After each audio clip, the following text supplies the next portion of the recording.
तो फिर तो साला अंडा कम बा। कहू दरोगा साहब समाचार। सब ठीक बा, बड़ा जोर से भूख लागल बा महाराज। ए घुसका घुसका, ए प्लेट आवे प्लेट आवे।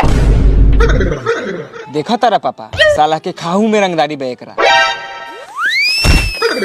बोली दरोगा साहब कएगो? कएगो? एगो काम कर, एकरा के धर हई ले जा।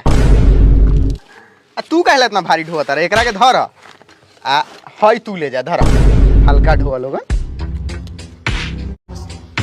हो ए बउआ दरोगा साहब के दुगो चूतर फल दे। रे साला गलीज, साला ई कहां से नाम ले आवता रे? ऐसा नहीं साला, कभी लेग पीस त कौन पीस, आ साला ई चूतर फल का बारे? हई खाओ दरोगा साहब चुत्तर फल। ई तू खा आ ई हमरा के द। देखा तारा यहाँ के लोग सके साला सा अंडा के चूतर फल कहता। राइस जूस बाकी है बा। रे साला भाग यहाँ से।